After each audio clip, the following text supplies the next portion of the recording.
Recently, Londoner plays open called John, Paul, George, Ringo and Bertha, and it's dedicated really to Beatle nostalgia. Do you ever feel nostalgic about those days and discuss the Beatles? Yeah, I can look back and enjoy. I remember the good times more than the bad now, which is good.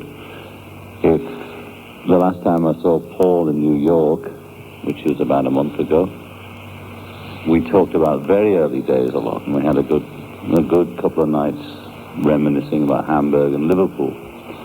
And now it's so far away that we really do like it. I even collected Beatle memorabilia from the Beatle Fest held in New York. A rally with 5,000 or 10,000 people, in fact. It was very good. I got old Beatle posters and badges and all the jazz and Beatle bootlegs, so I'm a Beatle fan. And you say you're a Beatle fan then. I've always wondered, do you ever go home and play old Beatle tracks from albums? I hardly listen to albums, only if it's on the radio I listen to stuff, and they're always still playing Beatles stuff. And whenever it's on, if I've got the radio on, I listen, you know. And when they put the repackage out, of course, I listen to that. And I have favourites, but there's too many to ever pick favourites. Still on the subject of nostalgia, really, what happened to that album of oldies you were going to make with Phil Spector? Well, Phil had a car accident in the middle of it and was out of it for half a year or more. And I didn't want to start a new album, so I was just waiting and waiting to get hold of the tapes. And finally I got hold of the tapes 3 days before I went in to start the new album. So I have the tapes in New York, and I'm going back to take a look, listen to them and see if there's an album there. We only did 9 in the end, so I'll have to have a look at them and see if it's worth putting out. That's what happened to those. Enough of the past. Do you see music today taking any particular direction? No, people always ask the question, what direction is music going, or is rock and roll dead, or where's your music going? I think it wouldn't be much fun if you could see where music was going. I think it's best to just go along with it. It always finds its level. I think today's music is just as good and as bad as music's ever been, probably. And I think each generation sort of thinks its own music is a bit more important. I tend to think the 50s rock and roll was more important than what was happening now, which is probably not true at all. It's just all to do with emotions and who you were kissing in the back of the cinema at 16. And I think music is music, and, you know, it's always good and bad. Well, first Paul got back on the road with Wings, and now George has just announced in London that he's going back on the road. I wonder if there's any chance of you joining them. Well, not exactly joining them, but you yourself getting a band together. Hare Krishna, Hare Krishna. The touring, it doesn't thrill me too much, because it's a lot of work, and as the question says, I have to pull a band together. It's always a possibility, but I prefer the studio. If I was talking to it, I'd probably do it, but I'm not too thrilled about the idea at the moment, but one never knows.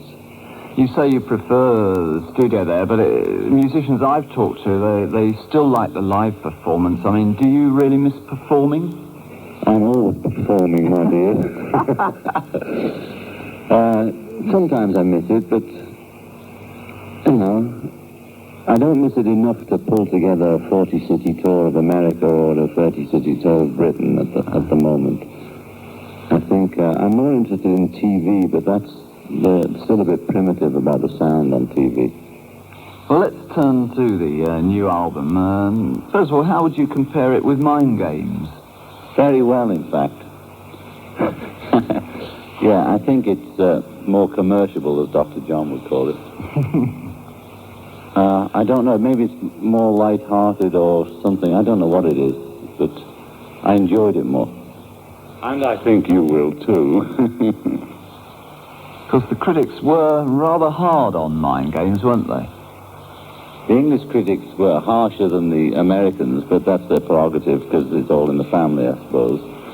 And some of it was reasonable. I don't mind criticism when they criticize the music, you know. and if they're intelligent about it. Some of the criticism was just criticism of me and my lifestyle, which has got nothing to do with the music. It wasn't as bad as they said.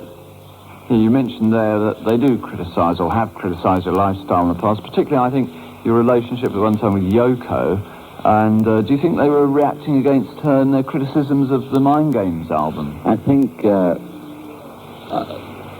might have been a little of that. There was, I remember a couple of articles, or one in particular, where it seemed to be talking about Yoko and nothing to do with the Mind Games album. But I think that's their problem. You know, they're probably guys that are 22 and, you know, the pimples are growing well. Well, let's ask you a pimples growing well question.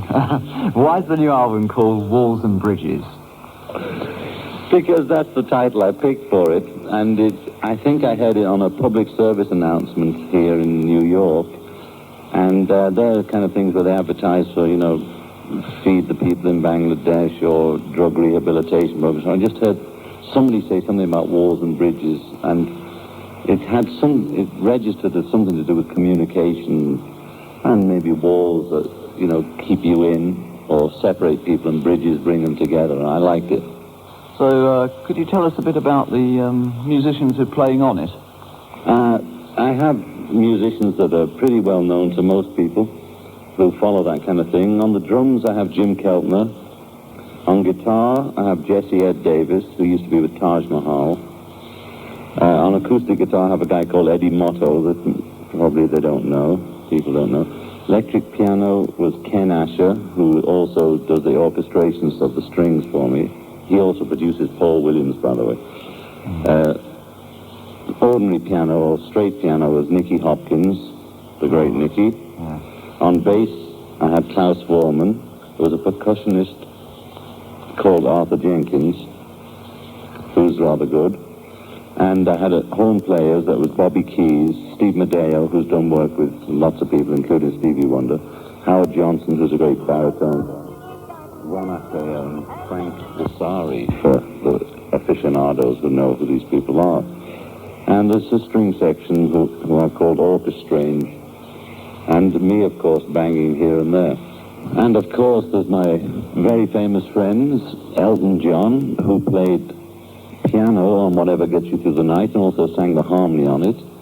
He also sang harmony on a track called Surprise, Surprise. And there's Harry Nilsson singing on another track called Old Dirt Road. So I would call them musicians of an exceptional caliber. Yeah, I think I'd agree there. Let's hear the album itself, and could you run through the tracks for us? Sure, I can run through the tracks for you. I just happen to have the track list in front of me. On side one, we have a track called Going Down on Love, which is very nice. And then we have the single next, Whatever Gets You Through the Night, with Elton yodeling with me. We sound like Patience and Prudence. In fact, some people thought we'd speeded the track up, but we didn't. We just... Oh, and then, amazing, following that, we have a track called Old Dirt Road, which is featuring Harry doing harmony. You can just hear him in the mix. I didn't realize I put them both together. And we have a track called What You Got, which is a bit sort of, I guess you'd call it R&B or rocky.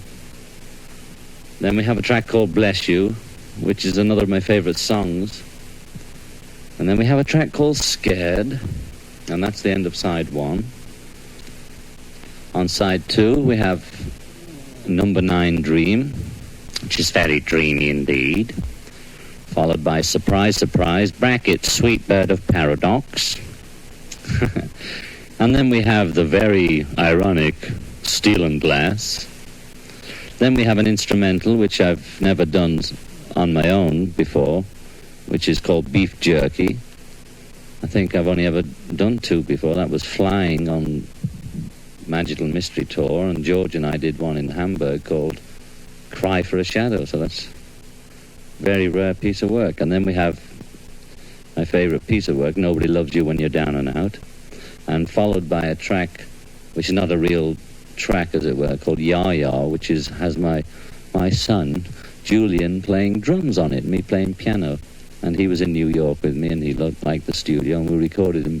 He was always fiddling around with the drums and things, so that's it. Get it off, folks, get it off. Out, and on the first side, Going Down on Love, whatever gets you through the night. Old Dirt Road, What You Got, Bless You, and Scared. And as I've said, it's not out yet. You can ask for it in a record shop, probably order it, and it's on the Apple label. And that's all from Rock Speak this week. You heard the voices of John Lennon, Johnny Bristol and Paul Gambaccini. The show's produced by Dave Atke and Tony Wilson. John Walters is our esteemed editor. My name's Michael Whale, and I'll be back on Rock Speak next Friday night, Radio 1, 10 till midnight. Good night.